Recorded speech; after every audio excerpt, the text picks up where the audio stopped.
Welcome to Gray Area. We are the hub of house music culture and discovery. My name is Ryden, and this is our Spotlight series where we highlight the story behind the artist behind the music. So as already talked about, I'm very excited to have Arielle Free here today. She is one of the leading presenters in the UK. She's currently on BBC Radio 1.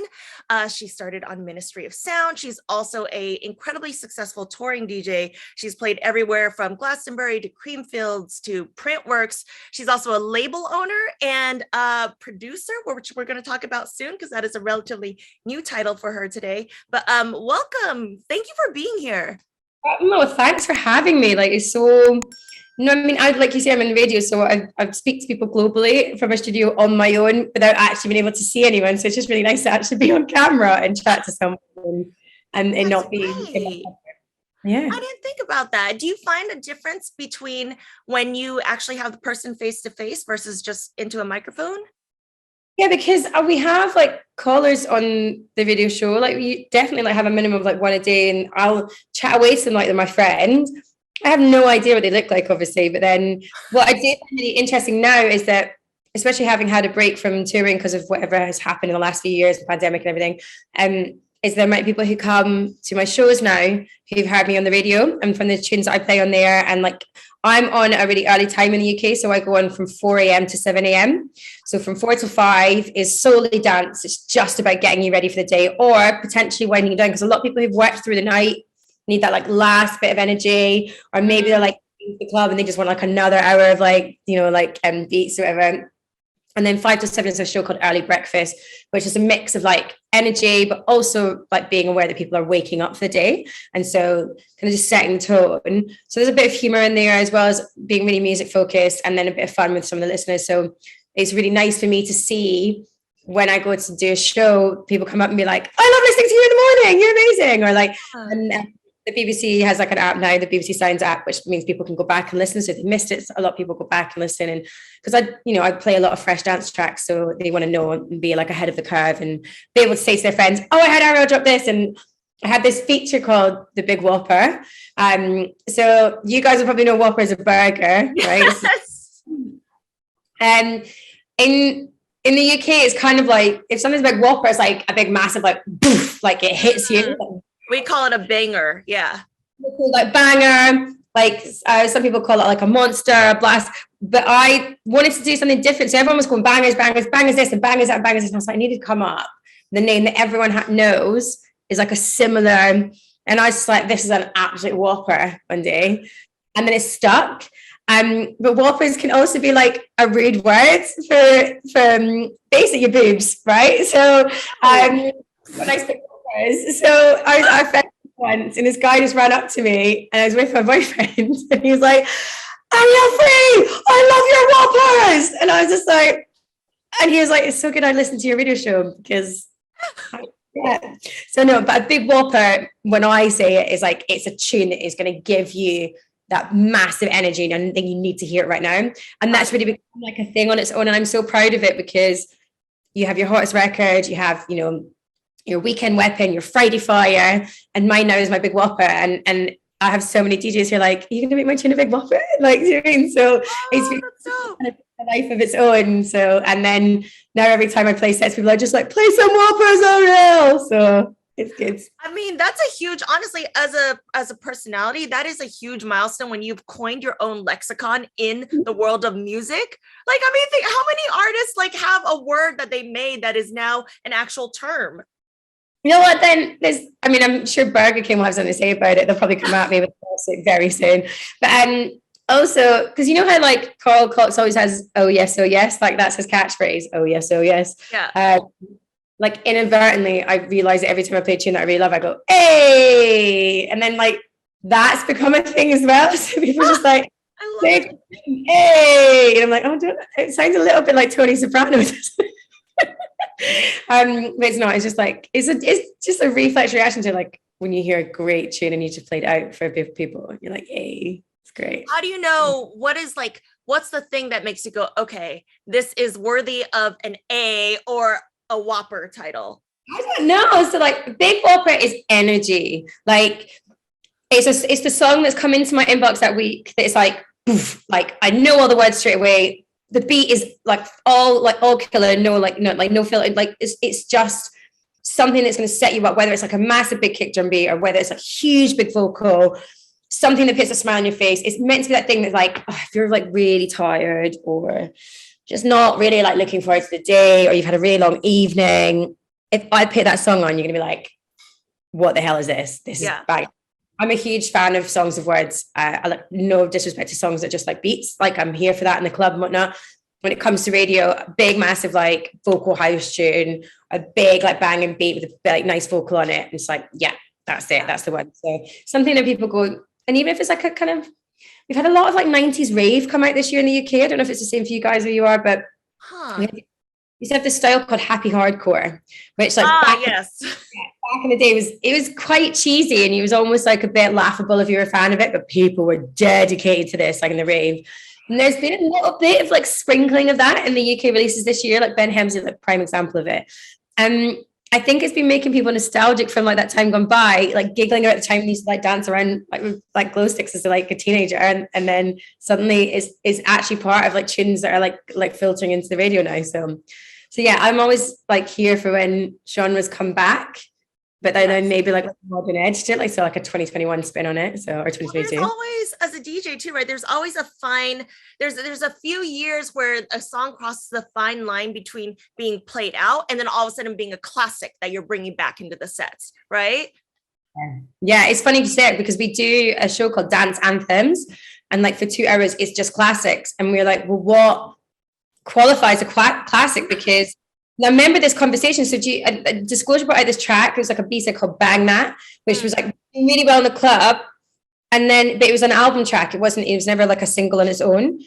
And in like 2017 or 2016, it was still being played in the club. But then when it got to like 2020, we're like, but this is now a classic because it's 5 years since it was released. So does this become a classic anthem alongside, your Masters at Work and your Kenny Dope tracks, or your like old school so yeah, and so the rule for us is 5 years. So if it came out like it's 5 years, the classic now, which is good. I think it's interesting that you know so much about dance music, but you showed up wearing an Iron Maiden t-shirt. Do you know what? This is like a running joke because like the history of me is like I was a band girl through and through. So like growing up, it was my brother that was like the house head. At 16, he bought himself a ticket to Ibiza and went on holiday for 2 weeks there and came back a different person. Whether that was because like, and whereas me at 16, I was like, oh, I love R&B. That's all I want to do is I just want to listen to like Usher and, like all this stuff. And I'd go and like sneak into like bars that would play like Engine number 9. Do you know what I mean? And that was like my holy grail. And then moved to London and I discovered like guitar music and band music. And I was growing up in such an eclectic kind of music taste in my household. My mum loved everything from like the Sex Pistols, Debbie Harry and Blondie and that too. The Red and George Michael and then there's like loads of pop was like influence in there. Like, so I was a huge pop fan when I was younger, so I was a Spice Girls #1 fan. So I've gone through, I basically 5 years of living in London, I discovered electronic music through, it was this really short phase of music, which we called New Rave. Did you guys have that? New Rave?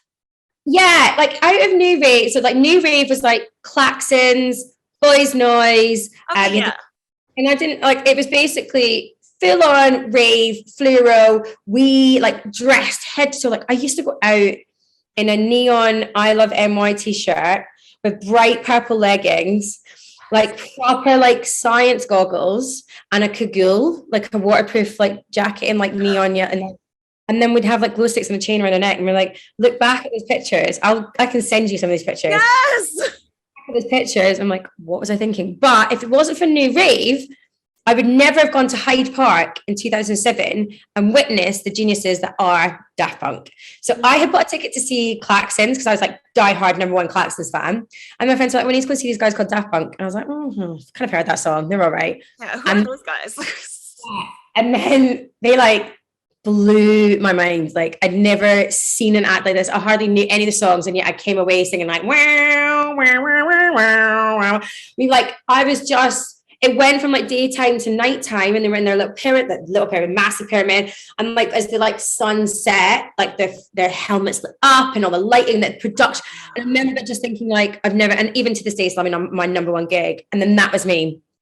I was full on Miss Electro house. I needed to have a beat. I loved all the Dimac stuff. I loved all like Busy P, and like I'd go see like Stevie Oak. Like I just went in on like the dance beats and the electronic, and from them I haven't looked back. But like on my radio show, I was still always play like bands, and like I'm obsessed with this band at the moment called the Gabriels. Have you heard of them? They're actually from LA. Oh, okay. We're fronted by this gospel singer, Jacob, who is the most mesmerizing frontman I've ever seen. And he sings this like old bluesy sound that's very vintage from like 60s, 70s era, but like with this real kind of like doomsday kind of vibe to it. It's very dramatic and cinematic. So the moment, like they're my current obsession, but they have this song. I saw them playing a gig, and I've like been hammering them on Instagram, being like, please can you send me this? Because I want to make it into a house record. I think it will be the best house record ever. Please let me remix it, but they're not releasing it yet. So I'm like at their management, be like, give me this tune, because I really want to make it. Well, so you can get a head start on the it has to be queued for release. I mean, it's like, and I'll just make it like a little like bootleg. It doesn't need an official release. Yeah, just make it an illegal song. It's fine. Yeah, but no, I've always said I'm a music nerd through and through. Like there's not many genres that I won't listen to or enjoy. Like there's ones that I obviously prefer, and like if I'm going to a festival, I know exactly what stage I'm going to be at, and like what DJs I see, or what bands that I want to see. But I think overall, I just appreciate a song that gets under my skin, or a song that like, blows my mind. You were in a band when you were little? No, oh God, no. You know what? I wanted to be, but I cannot sing. I cannot sing. And I used to be a dancer. So like I was always like kind of around music and dances. I trained professionally as a ballerina. What? Amazing. And you did it on point and everything? Yeah. I went to full on like Royal Ballet School, like in Scotland. And then I found ballet was a bit kind of like, I loved it. I loved the discipline that I had to make, like be like the kind of level I had to train at, and like discipline I got from that. And also just like what my body was capable of from 9 until 17. I was training like 6-7 hours a day. It was amazing. But I wanted the freedom of being able to do a bit more jazz, a bit more like street, a bit more kind of commercial, as we call it. And so I moved to London to go to a dance school down here, but focus more on like that jazz and those kind of styles that, and then from there I got all the gigs that I went to, but I was always so music obsessed and I couldn't sing. And I wasn't very good at playing instruments either. Like I was really bad at playing instruments, which doesn't make sense because as a dancer, your coordination is really good, but I could not play guitar for love of money. Like I just couldn't do one thing with one hand and one thing with another. I was just like, It's hard though for like, listen, I used to play violin, and it's very similar to guitar, and there's so much different stuff, and then the vibrato, and there's a lot going on. I never could master any of that. So I think I always wanted to be involved in immersive music. And I was obsessed with Radio 1 growing up. Like that for me was like, it's like our number one radio station in the UK. Yeah. Everyone, the minute you get in your car, that's what's in your car. It's what you have on at work. It's what you have on in the kitchen when you're cooking dinner at night, or when I was like studying for my exams. This amazing host, who you guys will know, Zane Lowe, he was like my idol. And like listening to his evening new music show on Radio 1, I was just like, I never heard anything like it, because he spoke 100 miles per hour and he was so enthusiastic, and he introduced me to all these bands, and it was like, whereas most presenters, they speak at a certain pace. You have to be conscious of people maybe not being able to understand your accent or whatnot. Whereas he just didn't care. He just went in and was like, you need to hear this track right now. This is why I'm getting them on the phone, and we're going to have a great time. And it's just, I remember just thinking, oh, I want to be him. I want to be, because that was how it sounds similar to someone we're talking to. But like, and then Annie Mac came along, and suddenly there was this woman just talking about dance music who was very similar to Zane Lowe, and the kind of the energy and the kind of passion. But also here she was introducing me to all these amazing DJs and acts I'd never heard of, and being one of the only female DJs that I've ever seen headline festivals like 10 years ago. She, for us here, and she knows this because like I always geek out when I speak to her, and I'm lucky that I can like pick up the phone to her if I need to, but like she what she did for women in music, and especially in electronic music, is like unheard of. She was headlining festivals and being the only female on the bill still. Like, it's ridiculous. So, and also, and just being, she was on the radio, I think she was on Radio 1 for 17 years, I want to say. And she honestly broke so many bands, so many DJs, like so many musicians out there. So when she left, there was like this huge big thing of like, thank you, Annie, like people just saying like what she did for them and their careers. But just for me, like selfishly, just seeing a woman turn up to a festival, do the best set of the day, and like be in this industry that was so male dominated. We're getting better and better, I know, and like, you know, bills are getting better. And I'm a big kind of like very outspoken about calling out festivals if they don't have enough females on the bill, if they don't have any on the bill. Thank you. Well, it just I suppose I'm in a certain like position of privilege in that I have a platform, and that DJs rely on me to play their music, and big promoters rely on me talking about the festivals and things like that on the radio. So, but there's also a lot of people won't book me because I will call them out if they're not. But I think there's a certain element of pride for me that like I saw this festival, and they had 3 different dates, and there was at least 14 DJs a day, 3 different locations around the UK. It's like this big bank holiday weekend thing they were doing. There wasn't one single female. So I just posted every single one of their lineups on my Instagram. And then I said in the next Instagram story, go back, look at those lineups, and tell me how many females you count on that bill. And I just left it like that. And then like so many other male DJs like, oh, Arielle woke up and like chose violence and all this. And I was like, no, I'm just pointing out something. And then actually what I thought, rather than pointing out the ones who are not getting the females in the bill, let's shout about the ones that are. So which happens in like Austria. They announced their lineups happening in April. It's an amazing festival, apparently. Their billing is like pretty much 50-50, and it's inclusive. There's trans like included, there's females, there's non-binary, there's males, and it is such a beautiful, fruitful lineup that then I was like, right, well, I'm going to talk about this and see how amazing it is. Glastonbury always trying to, they have like over I think it's like 300 acts, maybe more over the weekend. And like Emily Evis is always really conscious of like getting like 50-50 across the board. And there's some festivals who just don't care. 50, that's unheard of out here. Oh my gosh. Really? Is it? So yeah, what's like, is it still quite not equal there? I mean, we've got a long way to go. Yes. But people are aware now. And also women sell tickets. I don't care what anyone says. Don't give me this crap that women don't sell tickets. I sell as many tickets as the guy who's in the same level as me. Do you mean? And actually, I'll probably have more fun with the audience than they do because they just stand behind the decks and I'm having a lot of time. So yeah, you know what? I wish we had women like you and Annie out here. And there's not really an equivalent. I mean, we have Sirius XM and stuff like that, but it's not the same, I think, as the BBC and the Radio 1 and the culture behind it, and the fact that the DJs, or the on-air personalities are also DJs and have that level of influence. Like, I just don't think there's a setup for that yet. And like you said, having every woman before us paves the way for every woman after, and that's why I'm in the same way you're incredibly grateful for Annie, I'm grateful for you even just saying that just now and putting your foot down. So there's a long way to go everywhere. You don't want to like annoy the wrong person, but also sometimes it needs to be pointed out to them. Like that one that I mentioned, the 3 billings, I met the booker on a night out, and I was like, oh, you're the guy that books so-and-so. I was like, yeah, and I was like, what's the vibe with that? Why is there no girls? And he was like, oh, the guy who runs it doesn't really want. He's like, doesn't really have any females that he wants to champion. And I was like, well, like, do a competition, put it out there, be like, hey, do you play this sound? We're wanting to act. We want to support you. Give them the warm-up slot. Give them just at least just be representing. Also, I think it's like, for me, I don't want to go to that festival if I don't see a single thing other than white middle-aged men. Sorry, like I've seen that for 25 years. And then there's no shortage of that at any festival. Diversity. I want everybody, any sort of background. I want different sexes, different races. And it makes a program and a festival so fruitful. It's so much more interesting and exciting because every single person, whatever culture we come from, we bring that with us. So when I play how I saw all the DJs in Scotland play when I grew up. You probably haven't seen that because unless you've been at a rave in Glasgow, like, so I love that I may be introducing to you how we like to rave in Glasgow. Yeah. So just like, I was really lucky to gig for Elro and Elro Island in Croatia. And a lot of the audience was Spanish. I'd never played for a Spanish crowd before.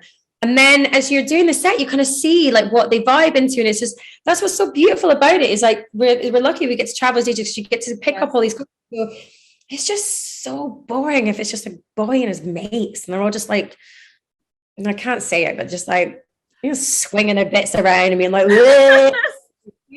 And I had this conversation with LP Joby recently. Yes. And I was saying like, it's so nice, like to have, I'm not even talking to yourself, just having conversations with women in this industry, because there's been a long time that it's been a boys' game and it's been a boys' industry. And it's really nice now that it's becoming more and more diverse and more open to have it. What is it like being able to pick up the phone and call one of your like idols, like Annie Mac, and have that conversation in real life now? Usually about like horrible business things like, do you have to give commission to this thing person? And I'm really rubbish with like the business side of things, like not business side of things. I don't know. We say there's like creative heads here and there's business heads. Like it's just looking out for each other. So I remember having to phone and be like, this is happening. I'm not really sure if it's legit and if it's like kind of kosher and like, so I did have a situation where I was finishing my set and the BPM was quite high, but it just had one more drop to go. And like that sort of thing of like you change over and hand over to DJs. There's that kind of like, do you want me to fade out? Yeah. Are you going to in? Have you got an intro? Does he have that really awkward like, oh, do you want me to keep playing? And like, you give him just leave it on loop, like it, Like, oh, sorry, I'm so sorry. I'm sorry, I'm ending at 140 BPM. I hope you have a transitional track for this. So I had today because my friend had that, and he was like, I was warming up for the main act, and it was already 140 BPM. Like, what? Like, where did you go from that? But yeah, so there's this like really, it was quite high energy track, and I just needed to drop, and then I was going to bring the BPM down. And like the guy who's on acid just came on and he just started fiddling about and he started like doing sync and all this stuff. And the next thing it just went, and it just went, and it was like the worst way to end a set. And I was like, but I was really, this is like a couple of years ago, and I was like, oh my God, that was just like brought my set out in such a low. And then like intro came in, it's like, oh! So I like sat down. Then I was like, is that cool? Is that what happens? Because I've not had that happen before. And she's like, oh, it's just a guy coming in and being the man. So yeah, it's nice just to have those little kind of rants. Yeah. Do you know what I mean? Yeah. What I love is the allies.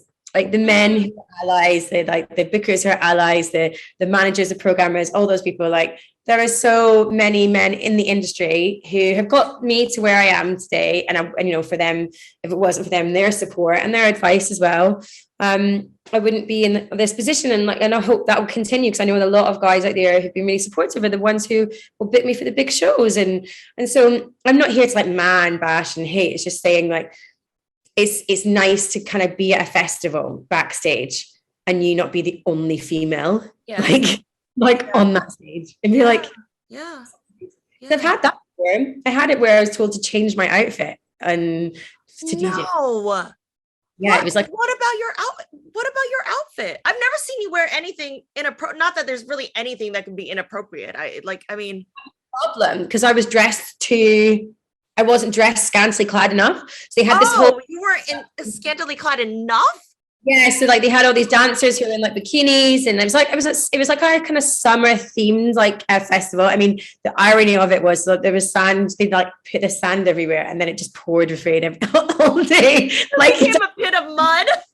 They're trying to bring like Ibiza to London, all this sunshine stuff, and it just poured with rain. But so all these dancers in the bikini, and that's fine because that's their choice. That's what they want to wear, and like that's what they picked as part of their costumes. I was the only female on the bill, and I was like, I was manhandled and frog marched into a changing room and told to put one of the dancers' costumes so I didn't fit the aesthetic of the show. And if it wasn't for two other male DJs who luckily was finding overheard what's going on, they were like, what's going on? They kind of like saved the day, and they were like, you're not asking us to put on a pair of swim shorts to DJ, so no. And that's the worst I've had. That's quite a few. That's going back like 2016, 2015. I don't think anyone would dare do that. I mean, I didn't think anyone would dare do it then, but that's probably the worst I've had in terms of being like, oh, I'm definitely the only female on this bill, because I was like, why?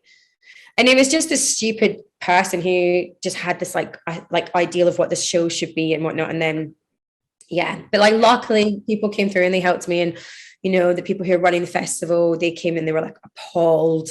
And like everyone was a bit mortified. And so it was nice to see that everyone come like rally around. But like that was a difference back then, like 2015 to this Ministry of Sound days, like when I was on the radio there. And I was, you know, I was lucky to get that. That really gave me a jump up because it's such a huge global brand. Like it really put me into that world.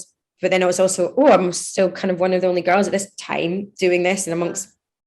So then it was the other guys who really helped me. So, you know, for all the man bashing, they're also our savior and the heroes and things like that as well. So I think I read a quote somewhere that was because I follow all these like motivational pages and stuff as well. But like I think the quote said something around the lines of, yes, it's women supporting women who are so important, but you have to understand that we need our allies, because the problem to begin with is that women don't have the leverage that men do, and we cannot do this without our allies. So I totally understand that, and I think it's great that, like, looking back at your career, which is already you have had such an extensive career actually already, you know, that you can find those moments of having allies with for both women and men, you know.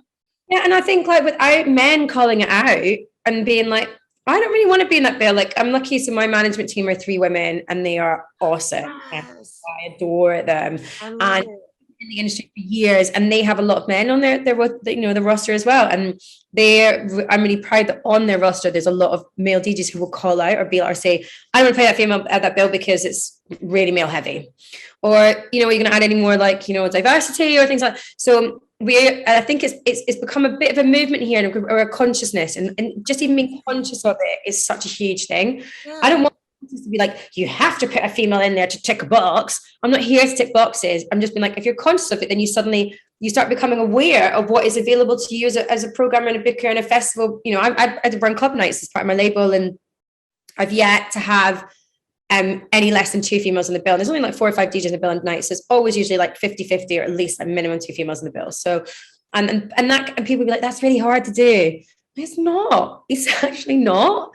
It's like, you know, and it's just a consciousness. But I don't book those DJs just because they are female and they're ticking the box. I'm like, I want her because she's sounding sick at the moment and she's going to sound really good with that person, and they're going to like, you know, the night's going to be a vibe. I get it if you're having to like put 150 acts on in one stage, like trying to be like really like, oh my God, I have to have this and this and this. Right. You can't do that. It's just that I think when people are conscious, then people become aware of what the talent is actually out there. Yeah. Yeah. And I don't think it's necessarily about, it can be called ticking a box, but I think it's, on the other hand, it's also just remembering to take a step back and analyze and look at your choices from a higher level view and be like, wait a minute, was I accidentally biased in my decision making? It's not like like it's almost like affirmative action. I don't know if you guys have that out there, but it's kind of the same thing. Is it ticking boxes, or is it just, you know, foolproofing your mistakes or your decision making, knowing that you can accidentally have biases, as anybody does in any process, you know? Cool. So I'm biased towards putting Scottish DJs on my bills because tell me about that. Wait, so what was it like growing up in Scotland? You grew up in Glasgow, right? Yeah. Well, like I grew up in a place called Stirling, which is just outside of Glasgow, and then moved to Glasgow. And so when I was talking about training as a dancer, there was a school within Glasgow that would let me like be a professional, like train me as a professional dancer. So I went there for high school, basically. Yeah. Glasgow's like, I always say I'm from Glasgow because I think those are the years that shaped me, and it's what I call home. And I still go back to whenever I go back to Scotland, and that's where my sister lives. And like, just having a youth in Glasgow is amazing because it makes you really streetwise. Like it gives you a bit of a like, you know, you can have a lovely time in high school in Scotland, but you can also have an awful time in high school in Scotland. But it's just that thing of like, I think I would say that I'm quite streetwise in terms of like, I know how to look after myself. Does that make sense? Mm-hmm. In certain situations, but I'm not like shy. I'm not shy or timid about things, or like, you know, also it's a really diverse city, and it has the gift of the gab. Like you will get in a bus and you will have a best pal by the end of that bus journey. Oh, I love that. It's amazing. Like it just, everyone loves conversation there. And like, I took my boyfriend there, and he's been there plenty of times. He's like, everyone in Glasgow, like the waiters will speak to you, like you make friendships constantly, and you just have laughter and banter. There's just this constant joy. I like to think of anyway, when I always have this feeling that if I fly up or if I get the train up, when I'm getting to the airport or the train station, I start hearing like the Glaswegian accent, and I'm instantly right, I'm going home. And I know that like I might be on a train and someone might, oh, sorry, dear, can you move your bag or whatever? And then the next thing I'll be chatting away to her for like half an hour. So for me, it was the best place to grow up. It just gave me a real bunch of like confidence, made me a bit streetwise. It made me like feel like confident enough that I could run away to London like 18 and like just live there on my own and like, you know, just make a whole new life and whatnot there, like run to the big lights of London. And then what about Scotland gives you, for it being so friendly, what about it gives you that edge? I think it's just like there's a lot of Scotland isn't necessarily like a rich country. Like, you know, people can become wealthy there and whatnot, but there's also like there's a lot of like poverty. There's a lot of working class is what we call it, and it's like people who work, you know, loads of hours and like all the jobs in the world just to kind of keep money coming in. But weirdly, we have this kind of that never weighs on people. Does that make sense? It might. Like, it's just I went to school where like, you know, some days you could walk in and someone would pick a fight with you, whatever, and then like the next day they just wouldn't bother you. So it's just like having that thing of being like, okay, I know how to handle myself in a situation. Like, not going to go out and start fighting people, but I'm also like, if there's ever a threat or something like that, I can feel like I know how to handle myself. But like, just for me, it's like the way we kind of deal with things in Glasgow is we either put on a good tune and like have a good old karaoke or a good old dance. Oh, like wait, what's your favorite karaoke song? So when I was younger, don't judge, it was always Celine Dion. Twice. I don't know why, I just loved that song as a kid. I love her. That's Shania Twain, but now I think like I mentioned quite a few times, and it really pains me, but I cannot sing. So now I have to do like those ones that are like a bit like not spoken word, but you know, like I'll do like an Arctic Monkey song that I can kind of. Oh, okay. I thought you were about to start rapping. I was like, ooh. So sometimes I'd love to say Alanis Morissette, like ironic, but I can't hit that note. So just something like whereas I don't know. I don't actually have a go-to. What's yours? Oh God, Alicia Keys. Oh, so you know you can sing then. I could. Well, I'm a vocalist producer, so you know, we tend to choose things that are like, oh, we love this part. Well, I tried to at least Keys, glass would smash and dogs would hear it. Like that's what would happen. This plastic would shatter. Did you ever try being a singer? Like, did you want to be a singer? I always wanted to be the lead singer of a rock band. I wanted to be Karen O in the Yeah Yeahs. Like, yes, I wanted to be her. I believe in you. I just wanted that so much, but I can't sing. So that energy that I would have brought to being a rock star, I've just behind the decks now and get people dancing. Did you go straight into the decks or did you start presenting first? So I was always presenting first. I started presenting in about 2011, 2012, and it was when I was really obsessed with band music. And it was kind of like the birth of YouTube, I think, really, and people were starting to really, you know, to get into presenting before, it's like you either had to get on the radio or you get on the TV, and then suddenly there's this whole platform, YouTube, and you're like, whoa, this is great. I can make my own content and whatnot. Yeah. So I started presenting for a lot of music focused channels, like virtual festivals. There's a place called For Music, but that was like kind of TV and YouTube. And from there, I was really lucky to get like access to artists and like started kind of getting to understand what was good interview technique. Radio for me, because I was so desperate to be on Radio 1, it was always like the dream, like I just wanted to be on Radio 1. I didn't do a course or anything at high school, and the course I did when I came to London was dance focused, and I didn't really have the money to go to university again and like train again.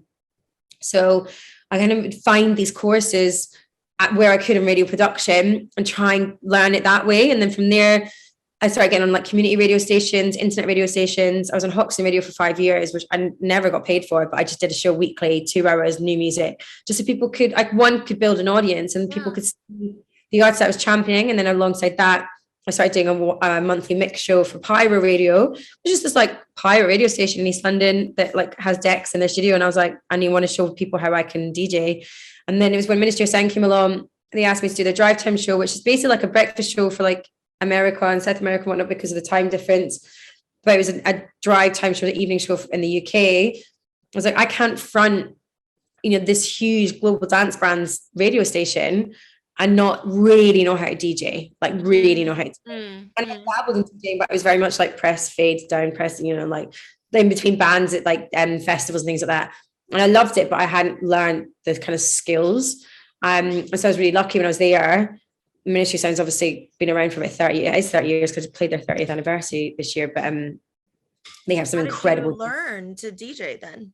We had decks in the studio, so I'd do my video show and then people come in and would help me, and then I'd go through tunes and whatnot. And like once you've got the beat matching, like it's just a case of finding what you want to use in your set. You'll know this when you DJ, and it's just like I would just like play one record after the other, and then like as you kind of get a bit more kind of skilled, like, well actually I'm going to use that effect, and then maybe I'll put this, and maybe I'll put a vocal in, and maybe I'll add this little acapella, and like then and you become like, I love the challenge of challenging myself by the decks. I don't want to just press play and go between one or the other, and like and I'm so because I focus on new music. Often my sets will always be completely different because within a week space of gigs, I've had X amount of promos sent to me and I'm like, oh, I'm going to add that one in. I'm going to do this one. And I think that one worked that. And, it's a real passion, isn't it? So, I mean, I would say even now, I'm not the most technically gifted DJ out there, but I try.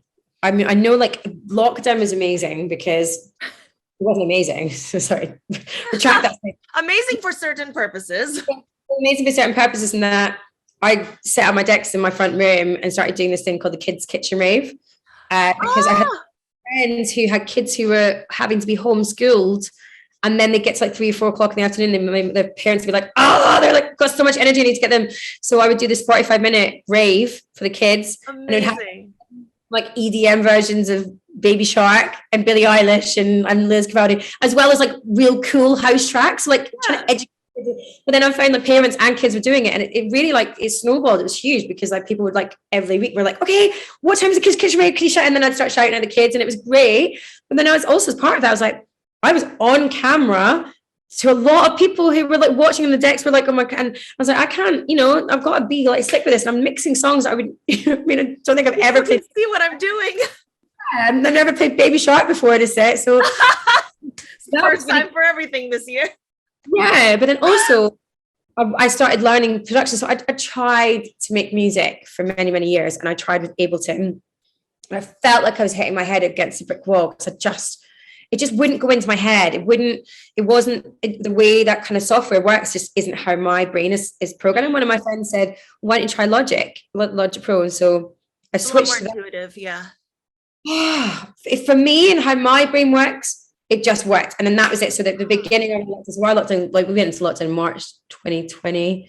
Same here. Yeah. That's when I started to learn. And I had friends who would like get on Zoom and they'd like help me out as well. And I still am very new with that. Like for me, it takes up a lot of time because I constantly doubt myself.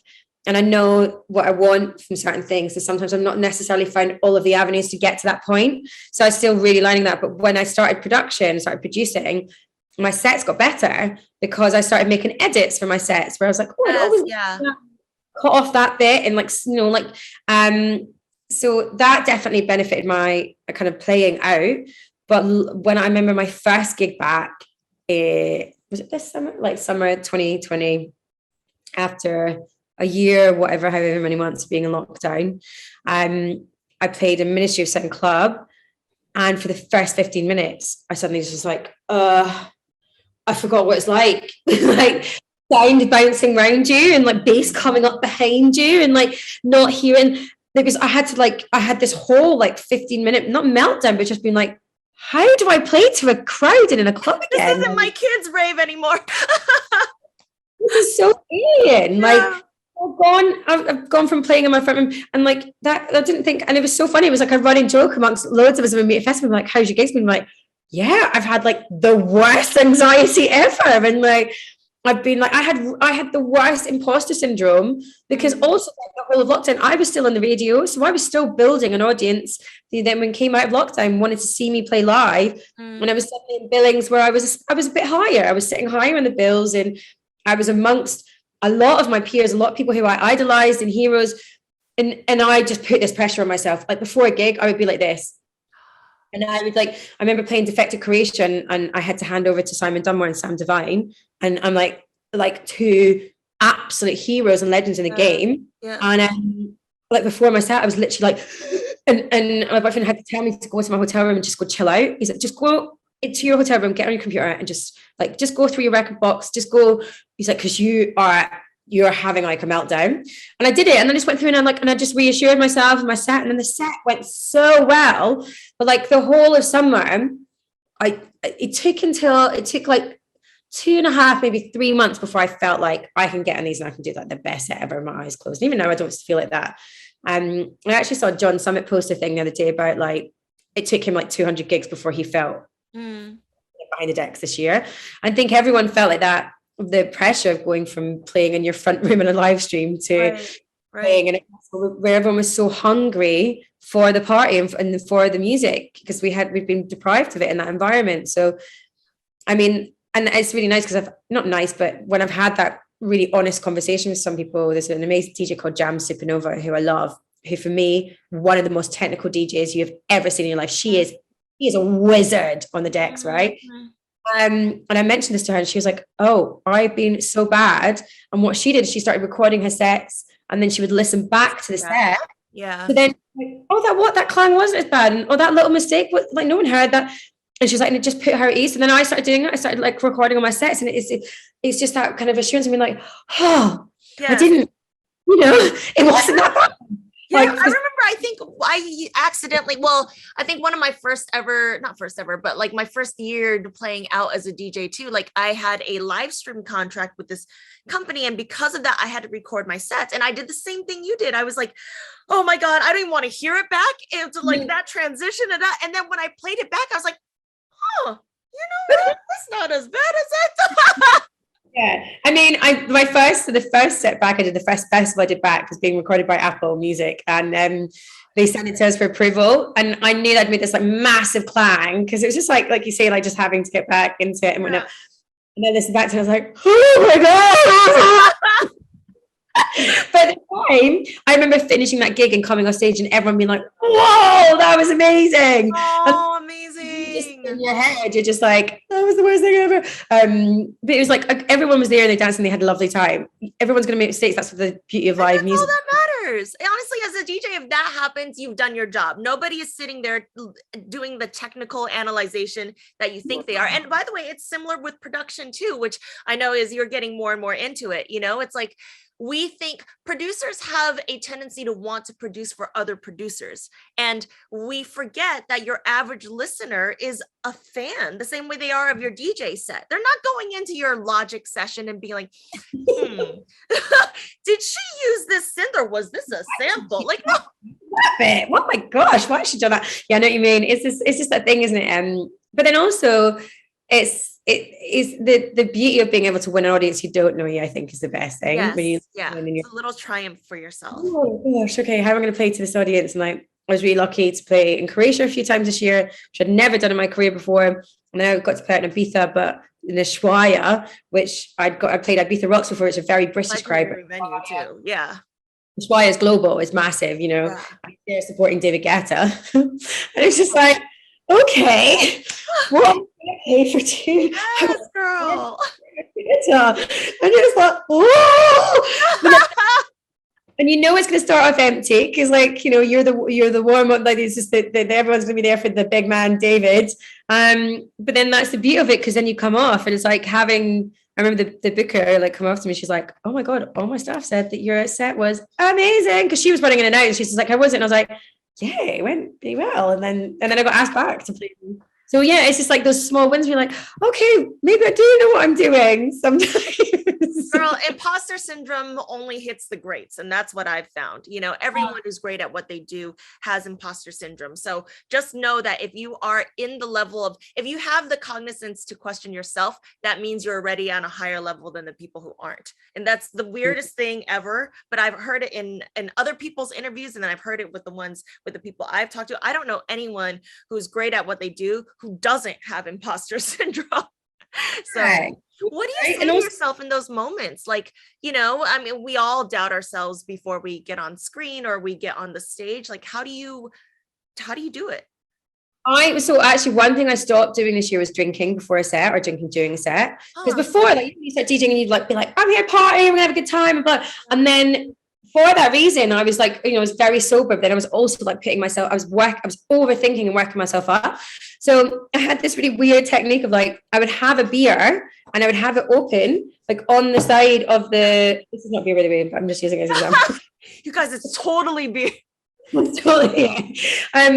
And I would just have it there. And it was like this weird kind of safety, but I'd never touch it like the set. But it's just like also thinking like, I can have fun. Plus, why do I do this? Because I love it and I enjoy it. So it's like having that thing and being like, because that's what I was going to say. Why am I getting so worked up when I just plug in and play and have a good time and vibe?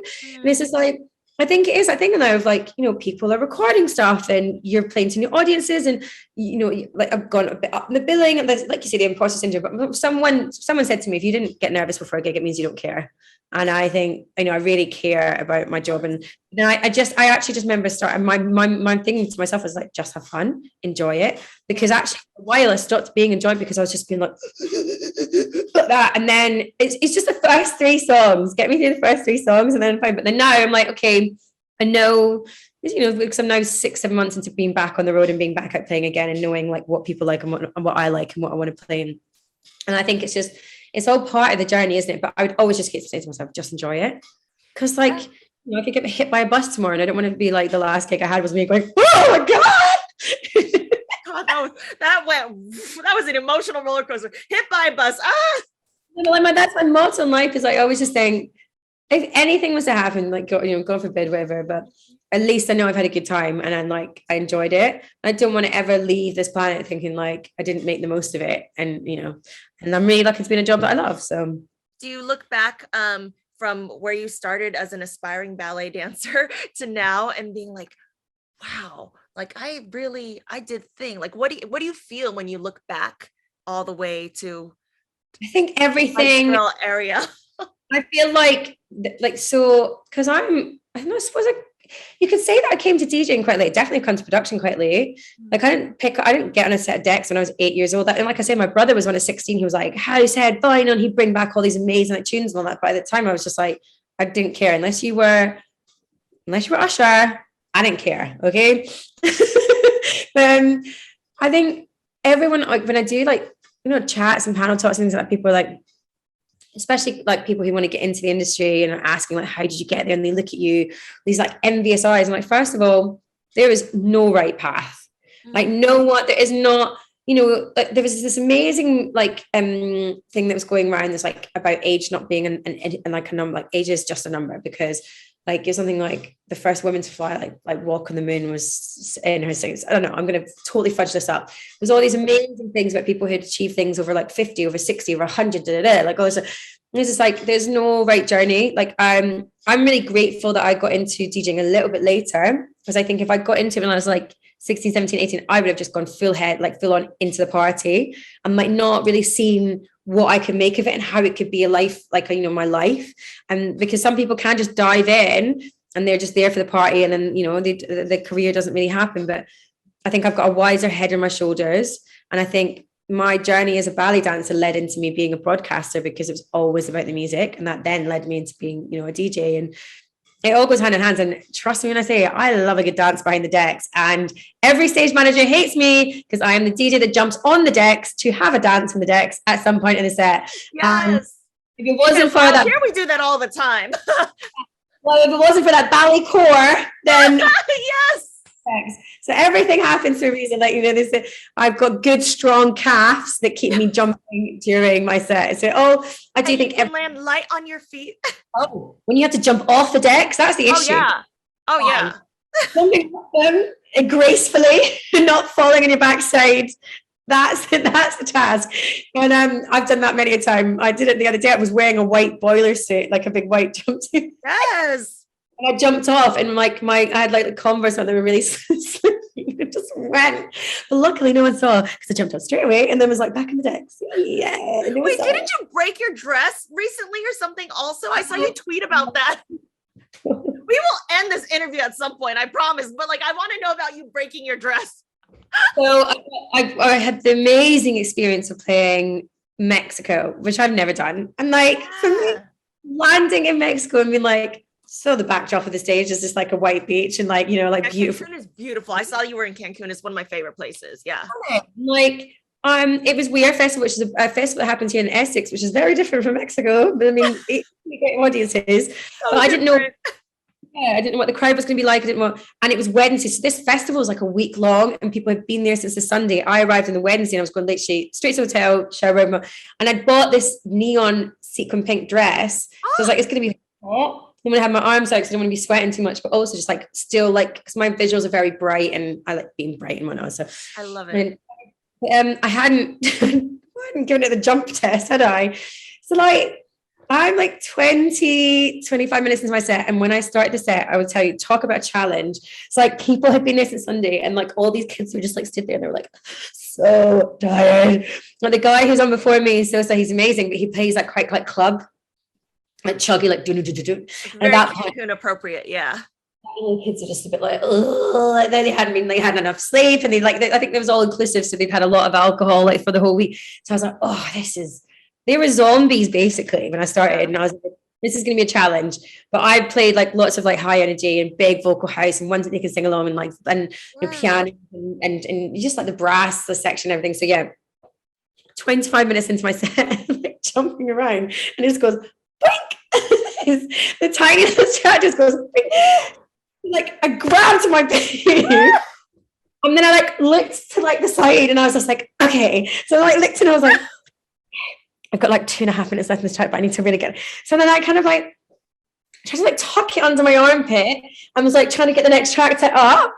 Like talk about like multitasking. Boys would never have to put up with this, by the way. And then I like kind of like ran to the side of the stage and I was like, has anyone got a safety pin? Like, so then there was this gorgeous girl, Hannah, who was just like, okay, I'm gonna get you 1, 2, 1, 5, 5. So then I had to like weird, you get the things like for the hangers. Yeah. So I had that over my arm to keep it up and then like tuck the strap in. Also DJing, and jumping around. So weird dance moves, but we appreciate the energy. And then like I just saw Mario's amazing. He came over with matching pink tape. Like he'd found the stage tape that's like fluoro pink and a stapler. So then we just put this track in. I like jumped around the decks and I'm like leaning down and he's like stapling the strap to the dress in the back. And then I jumped up and all was fine. And it was so funny because I'm like a queen. She just popped back up on stage. We finished the set dancing on top of the decks. It was great. We had a lovely time. And it was something that was laughed about. But then I tried to take the dress back, and they were like, "Well, you can't take it back. You've worn it." I was like, "This dress let me down." Is like this has a design fault, and it is the sequins are too heavy for these tiny little straps, and it is not. You cannot be worn. It's not appropriate for wear. And then like have this whole argument with them, and then.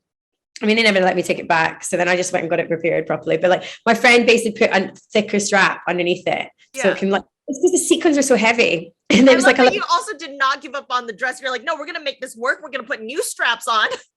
I love this dress. But I just love that Mario's got the pink tape and the staples. To be fair, I've seen it. It's bright pink. It's neon and pink gaffer tape. And they have it on set. I don't know how, but they... So note to self, if you ever wear a dress for a set, make sure it matches the gaffer tape. Or just don't buy a spaghetti strap dress in Mexico and do ballet moves off the stage. Like, I think that's maybe the more logical. Yeah. Stop trying to match your visuals, Arielle. Let them be colorful. You just like wear something that's no, it made for a laugh and like you say, no one noticed. I mean, that's not the worst thing I've had to do. I've had to like change decks because I'm using the new CDJ 3000s. Yeah. And a few of them are recalled because the formatting had been done wrong. Oh. I was doing that, and every time I was like hitting one of my cue points, it skipped back to the first song in my set that I played. It was so weird. Oh no. 3 times, and I had to say to the guy, I was like, these are not formatted properly. Then one of them froze, and then another one was just like not playing, and I was like, oh my god, it's just annoying. So like it got to the point where I was just like, you need to set up another set of decks and I need to start with them. And so like we like moved the ones that were in the middle of the stage which I was playing on, and look, it was a club, so it's a bit darker and the kids weren't not necessarily like seeing what you were doing. but he like moved the table over to the other side of the stage before moving the new one over. But the rest was still playing. So at one point I was like doing a marathon run. I'm like making sure that was in there, and then running that, and then having to get a USB, and then plugging my headphones in this one, and then being like, okay, what's the BPM on that one? And then eventually when he got the track, and then I had to get him to like pull that track down whilst I brought in the new ones. But he was like on the other side of the stage. I was like, pull it down. Do you know what I mean? And then you would never know. Even my agent was like, that was the smoothest transition you've done in this horse. And like a queen, see, like a queen, effortless, very effortful, but effortless at the same time. And that day, I did have a tequila during my set. They're like, you deserved it at that point. Like, I need a shot of tequila right now.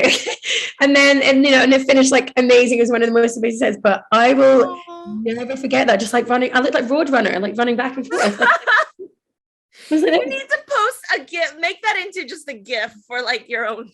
You know, there's people on stage, like then the people who are like, I call them the backstage Betties because they're always behind the boobs, Betty boobs. Yeah. I love it.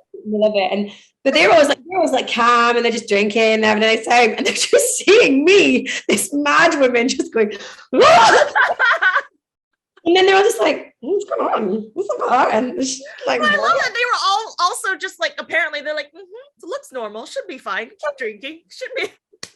Okay. Looks totally normal. Yes, for her, normal. No questions asked. Just. But you know, I mean, I love that that's an issue in my job. I had to run from one side of the stage to the other. Like for them, that's as high drama as it gets. Okay, last question before we get to your speed round. Although I would love to listen to these stories. I would have a show just to hear your stories because these are amazing. Like of all the DJ stories, like you've had the best one so far. Okay, gosh, I don't know if that's a good thing. Disastrous DJ stories. There you go. There's a new podcast. I'll start that tomorrow. Well, because also we see all the amazing ones. Like we only see other artists like win. Like you play these epic sets all over the world, and I think people like it's almost nice to see the human aspect of it because all you normally see is this head behind the stage with all these lights, and you know it's glamorous, and there's these huge crowds, and like you know so. Yeah, there's no filter with me, but that's, you know, I suppose that's what makes people like listen to my radio show because they can still relate to, you know, what goes on in my life. Like you said that in one of your interviews, right? Like you said, ironically, one of the teachers when I was young just said I talk too much. Well, joke's on her because here I am. Yeah. She was my school report. It wasn't just her. I love Miss McLeod. So if you're listening, Miss McLeod, you're watching. But yeah, no, every school report was like, she's good and she studies hard, but she talks too much and she's a little bit bossy. And the only reason I was bossy is because I used to teach choreography in the playground. So I'd make like people like do like all the dance moves like that. No.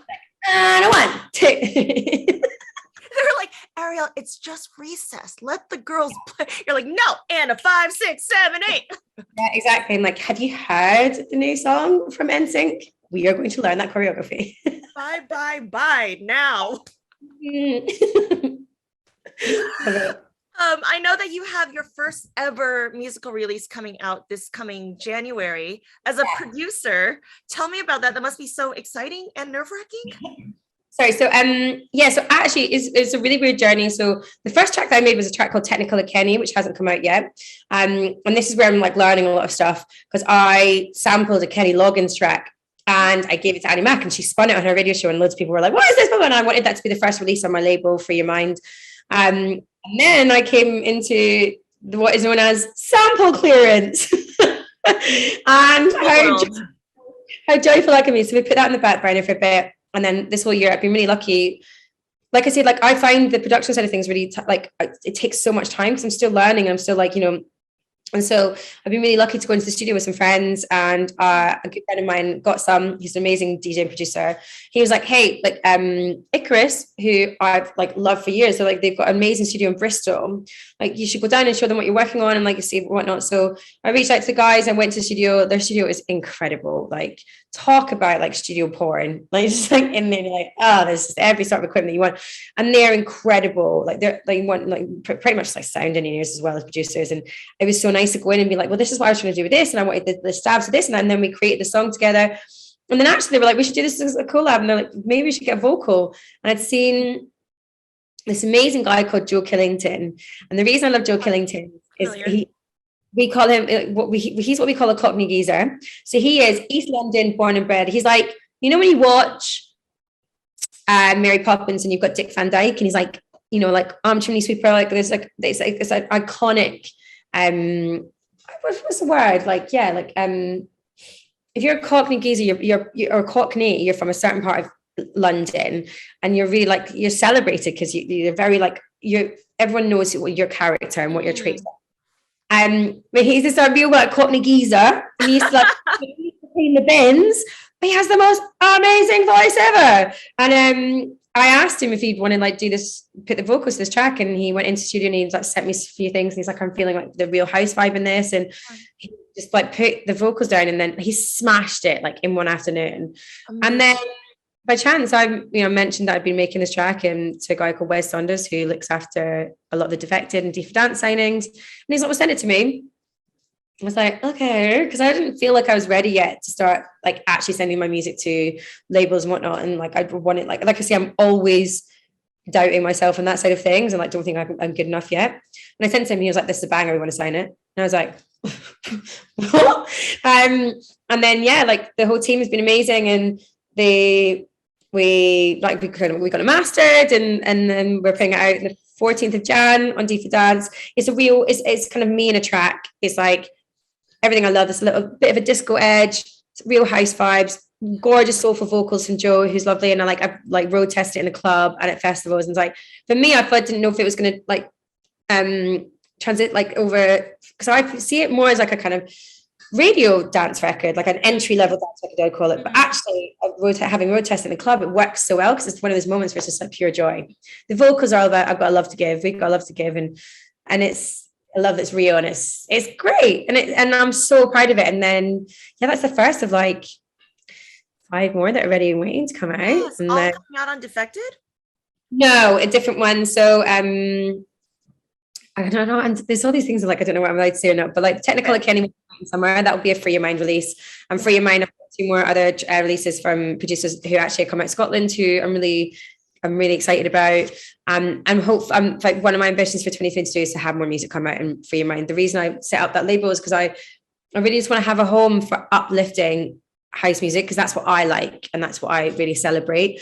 And I know there's lots of labels who do that, but I'm also not the kid who's here to be cool and underground, and like, and I feel like sometimes that people can not turn their noses up, but maybe there's like a music snobbery to the fact of like just being, especially within house music, which is such a long-standing genre, you know.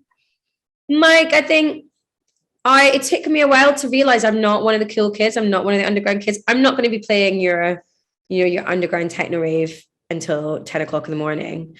I will, however. I mean, trust me, I go to like the Berghain and like dance and rave all night, but like for me, I'm here to like put on a great show and make you have the most fun for an hour and a half, 2 hours, with all the biggest like high energy tunes. And I just want you to go away being like, that was so much fun. I'm here for fun. I love fun dancers. Like Armin van Helden's like the prime example for me. He is such a master producer. Every single record he makes, whether it's with Duck Sauce, whether it's just him being Armin van Helden, he always, for me, just makes an amazing dance track that you can hear in the club, will instantly put a smile on your face. And also if you hear the video, like, this is sick, you know, it was like, and then they go on to be classics. And I think I've yet touched wood, I've yet to not like one of his releases. And I love how even as a DJ like Armin van Helden, I say like Calvin Harris, for example, when he does want to go away from the Calvin Harris, and then he comes out with the Alias, he comes out with Love Regenerator, which is a bit more ravey, it's a bit more like left field, and it's something different. It's purely just him being able to experiment. So there's ways to do, like, you know, if I suddenly turn around and I'm like, I want to make a really introvert, like electronic beat that's, you know, and be really artistic, then I can do that. But for me, like, I want to support, and also I really just want to be able to use my platform to help support other producers and DJs. Same with my club night. My club night is the funnest night. It's just like DJs who get on the decks and make you want to dance and have the best time. And I think honestly, that's what's so great about you. I mean, you've said this term twice and it's pure joy. And I can't think of a better way to sum up, your personality, your energy, the energy of your sets, and now your production. And that's what makes you, another word you've used, like so uplifting. And I love that you are unafraid to do that in a world that we just talked about, where there is a little bit of ability to be judgy and be, what you have to be the cool, snobby, like house person who's just, if you're not in the warehouse at 4 a.m., then who are you even? How dare you have a top 40 style vocal that lifts up 50,000 people at the same time? I love that you are unabashedly afraid to be yourself. And I think that's what makes you you. So Arielle free, ladies and gentlemen. really? Yeah. No, that is you, and thank you. And we can get into your speed round now. Oh my gosh, okay. I'll try and keep them short. I'll try and get the let me pull up these. Although I think you actually just answered everything in the speed round.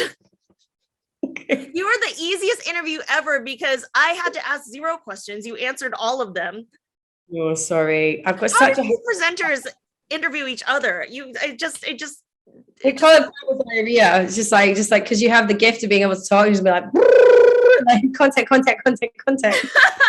and I think as a presenter, you already know what's coming and what you need to talk about. So you're just kind of like, here, like, girl, I got you. Let me give you my life story.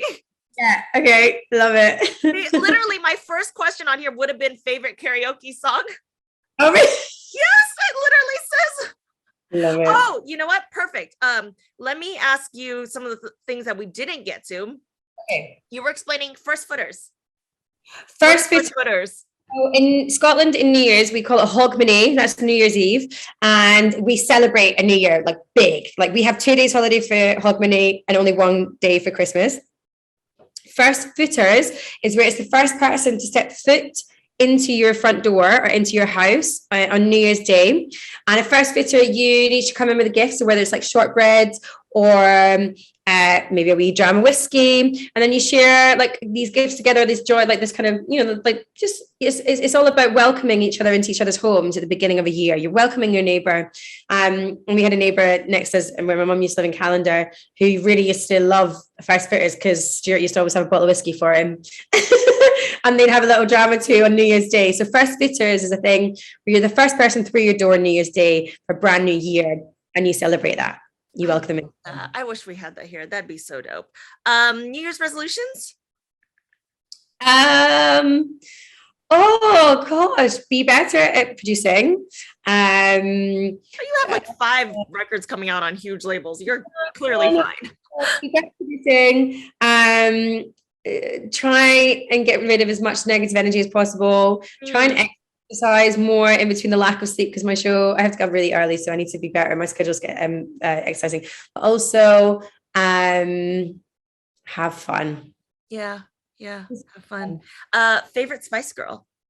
Ginger, always. Come on. Hello. Have to represent the team. 25th anniversary vinyl with her on the front cover. Like, yeah. Really? I saw them 2 weeks before she left, like when I was a kid, and for me, I'm so grateful for that. Maybe do you think one day you could collab with her? That'd be amazing. I don't even think so when I was a dancer, I got to audition for her when she had her solo career. No! And I'm really short. I'm like 5 foot. I don't know how you guys do like height wise, like but I'm 5'3", which is really short. That's not really short, girl. I'm 5'5". We're the same. I'm 5'3", so I'm shorter than you. So like 2 inches is nothing. Can you swear in this? You can swear in this, can you? Yeah, I'll give you 1, and I really don't need the extra 2, to be honest. It's all the same. First thing people say to me when they see me, like as other DJs, you speak to people like each other online, especially like you just send music to each other. Yeah. First thing everyone goes, "Oh my God, you're so short." You're not shorter than I thought you'd be. And I always say I'm a height of shite because I'm like the tiniest, like anyway. It's because your personality is so big. That's why they're just surprised to see in person that it could come out of such a small person. I had short girl syndrome, so I overcompensated. No, I did. So I auditioned for her as a dancer, and I didn't get it. I remember being like, "Oh, so." But you met her though, then. Well, she was in the room auditioning the dancers, and she was all sorts of She was just as short. She only wanted dancers who were under 5'5", but as a dancer, usually everyone wants a dancer over 5'5", because everyone's gonna look at my legs over 5'5". So for me, I was like, yes, finally a pop star I could dance for. I didn't get it. So well, maybe one day if she comes out of retirement and does music, you never know. yeah, well, I think I did see the reunion. They did a couple of reunion gigs. Was that 2 years ago? And I had a DJ gig in the Isle of Wight. So I got up at 5 a.m. in the morning. I asked for the earliest set time. Usually you want to go, don't you? Like you want to be like the headliner or whatever. Yeah. The first slot, I was like, please, because I had tickets to see Spice Girls at Wembley. So I got on a train from London to Portsmouth, which is like right on the coast. And I then had to get a ferry Ireland, and I had to get onto the festival site. Then I DJed for 2 hours, and I go back into a golf buggy to the harbour to get a ferry back over, then to get a train into London, and then get to the north of London, where Wembley is. And then I got there at 6:30 just as the warm up was starting. I was like, that is my God. That is so much dedication. Dedication to Spice Girls. It was the best gig ever. It was so good. It's so good. You know that you're a diehard fan when you asked to have your own gig pushed up to the earliest slot possible. I was like, yeah, I've got nothing on that day. And I was like,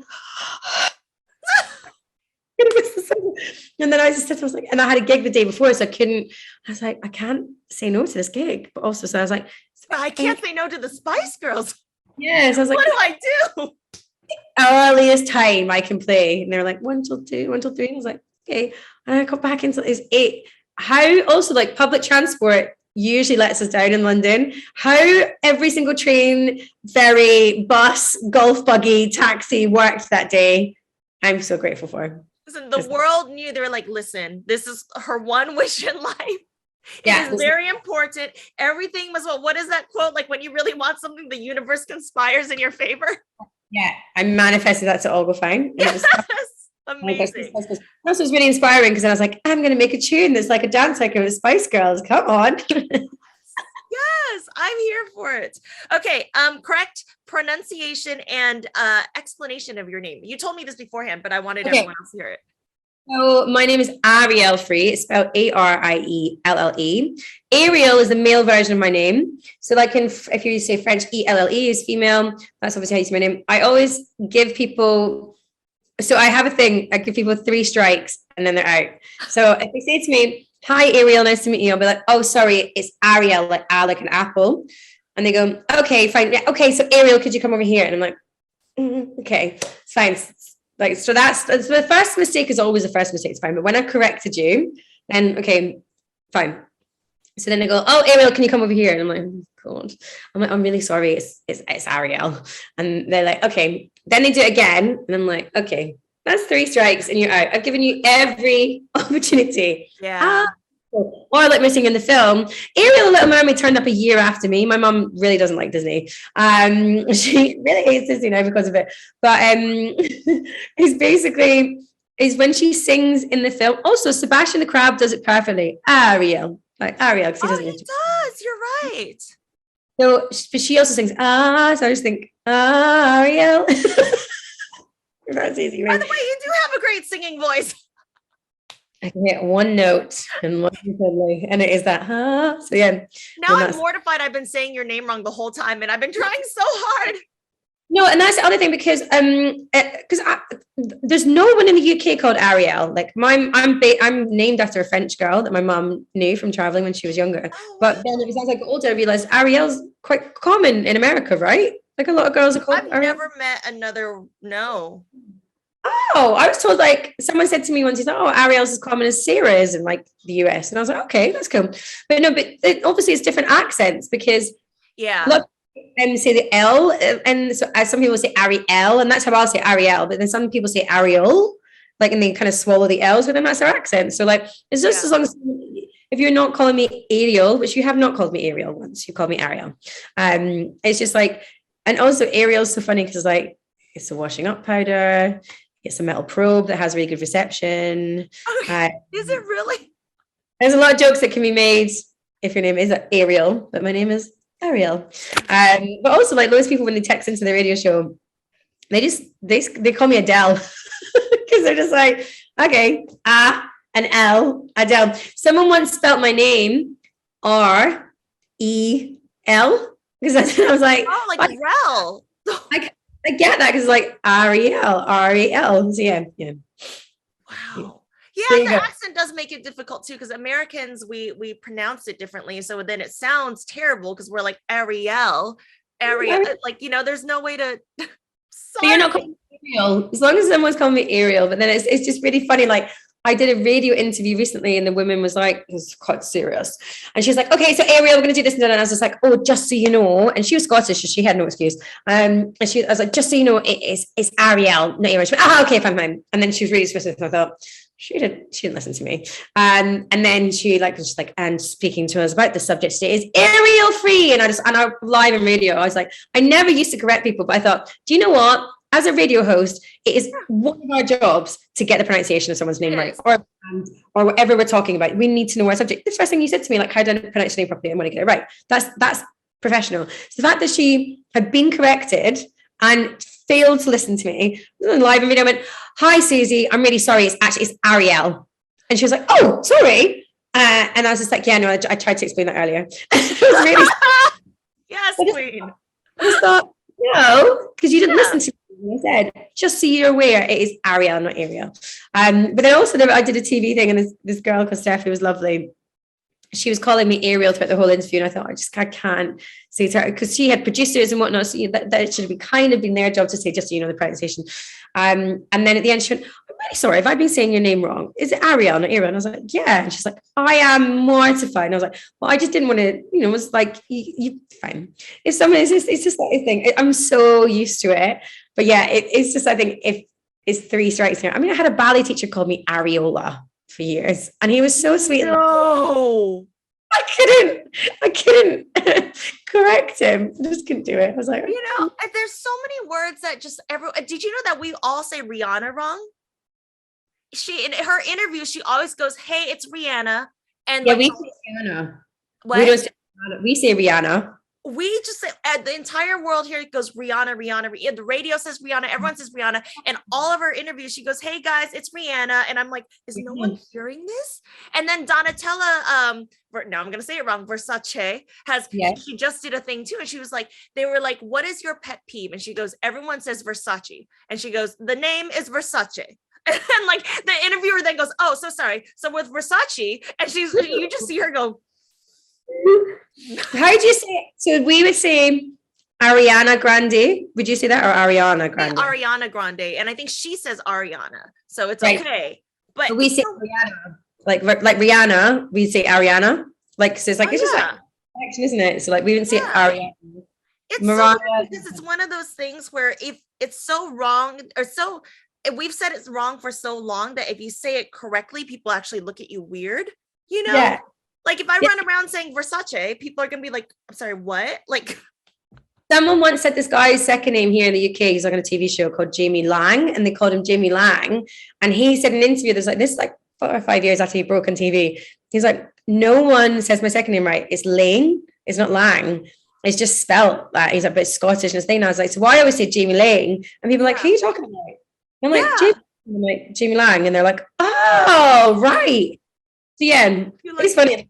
I'm not usually sad about it, but look at that girl the other day was just like, I was like, just so you know, it's Arielle. And she's like, yeah. And then just went on air. And then she's like, okay, so, and to talk about his Arielle free. And I was like, it's pretty sorry, actually. It's Arielle. Gosh, I can't imagine. Okay, best advice anyone's ever given you? Okay, so when a horse is in a race, they have these blinkers on, right? Suddenly, they don't look left. Yep. They don't look right. They only look ahead. Be the horse. Okay. Worst advice anyone's ever given you? No, it's weird. So like, is this because it's meant to be like, just don't care about what anyone's doing around you. Yeah. Focus on really good advice. That's how you win the race. If you just look at don't worry about anything else or anyone else. Eyes on the prize. Worst advice anyone's given to me? Get drunk to DJ. Don't do that. This is like the worst thing. No one is a good DJ. That's what 90% of DJs do. Like enjoy the tequila, have a nice time, but like I know I am not a good DJ when I'm drunk. I am terrible when I'm drunk. And also I like to remember my sets. It's like have a drink after, or like have a drink during, and like don't be that person who's drunk behind the desk. Yeah. I agree. I'm the same way. But again, it's, everyone else drinks before their sets. And I'm like, I need full usage of this in case my spaghetti strap comes off. Exactly. We have to be aware of all. Can you imagine? Situations. Okay. Need to make sure that my trousers are not going to break, that the decks are not going to break, that I'm not going to have to run a marathon between like changing over. Like, yeah. No, I mean, I'm like, that sounds like such a party people have all the fun again. But I just know, like, one of my friends is like, oh, everyone just gets drunk and just get like, you play it. And then I'm like, actually, I'm so much better when I'm not drunk. I can have a drink and I can enjoy a drink during the set. But if I'm like drunk, it's like, I'm never like, I just want to be able to know that I've done a good job. So I can, Well, and when you're drunk, the only person it sounds amazing to is you. Amen. You wake up the next morning, you're like, oh my God, my DJ last night was so good. And you're like, no, it wasn't, babe. And then you're like, press play. Oh God. Yeah, you're like, oh, wow, I really brought that out quite sharp. Okay. Last question. What would you tell your 5-year-old self?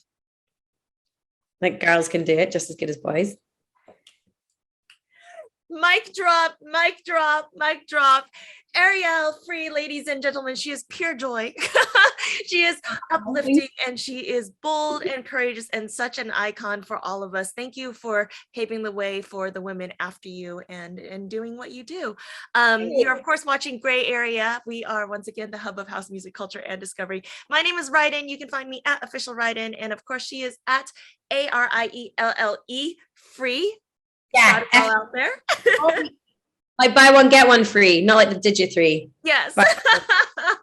Ryden, you've been amazing. Thank you so much. You're an amazing host. Oh my gosh, that means so much coming from you. So thank you. And we look forward to your new record coming out in January. I can't wait.